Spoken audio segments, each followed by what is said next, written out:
You know, we've got a Friday the 13th coming up, and I usually like to get a head start on that. You know, I was cleaning up the horror room and working on some stuff, and I put on Friday the 13th Part 2. I grabbed my Blu-ray set, I threw it on, and I just wanted to watch the film, and it got me wanting to talk about Friday the 13th Part 2. Now, everybody's seen that movie. It's part of one of the greatest, if not the greatest horror franchises ever. But the reason I kind of wanted to do a video about this kind of off the cuff is because there's something about Friday the 13th Part 2 that I find very interesting that you'll never see again. Now, no, I'm not talking about the fact that Jason wears a potato sack, as it's called in the film. It's not that he looks different from the rest of the series, therefore, where he gets the hockey mask.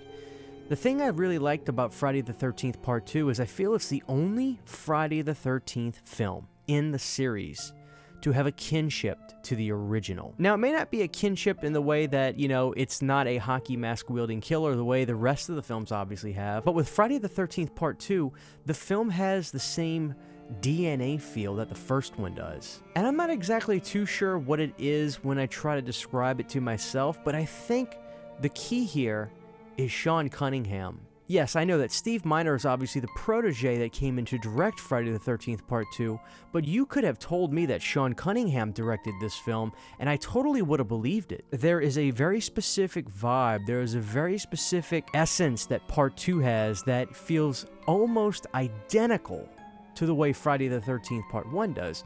And you could also maybe say that this is because of a cultural relevance that the films have going back to back. You know, the early 80s certainly feel and look a lot different on film than the late 80s do. So when I think about the Friday films, if let's say you can't binge the films, but you want to watch a couple of them, watching Part 1 and 2 would be the most easy transitions in any of the other films put together, I think. They feel so relatable, and what I really love about those early entries, specifically Part 2, even a little bit more than Part 1, I feel that Friday the 13th Part 2 has a very, very spooky, creepy vibe. Now, there's a lot of things going into play with this, but one of the things that really makes me get those spooky Halloween vibes in Part 2 is the scene at the end where we see Mrs. Voorhees' head on that mantle.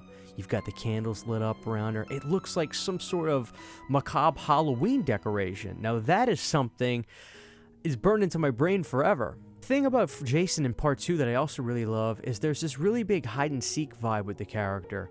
You know, in some of the later sequels, you don't necessarily get behind the point of view of Jason, but certainly in Part 2, he is just as much of a threat to the audience as he is to the characters in the film.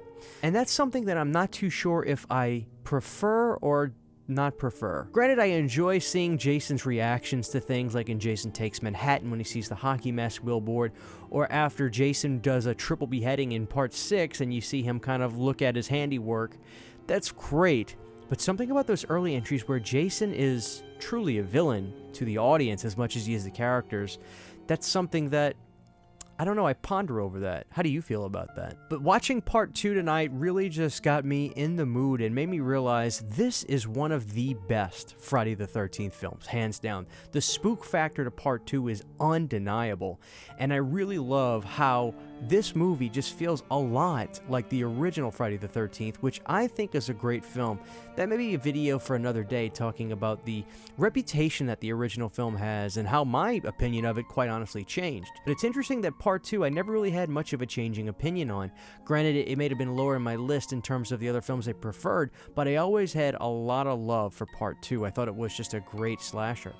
And when you look at the franchise as a whole, it looks like Part 2, Part 4, and Part 6 are the fan favorites that have the biggest, this is my favorite one entry, so to speak. And with Part 2, it's really easy to see why. Not only do you have a spooky, great slasher film, but there's this kinship to the original that I think a lot of people have a lot of admiration and respect for.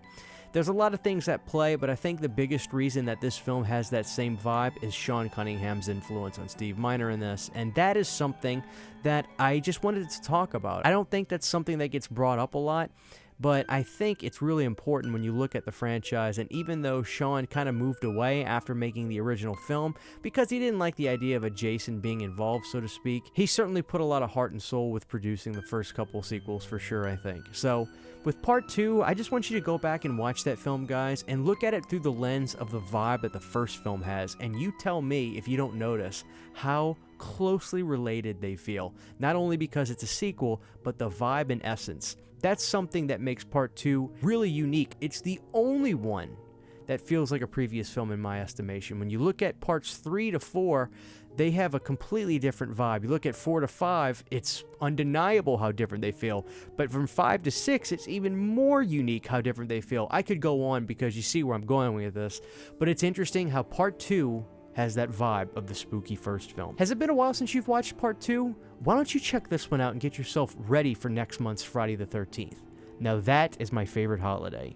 Anyway guys, thanks for watching this video, and we'll see you guys next time. Huge giant thank you to all of my Patreon supporters. Without you guys, this would not be possible. To get behind the scenes photos, videos, music, private live streams, and much more, you can subscribe to my Patreon for as little as $1 a month. Thank you to my patrons.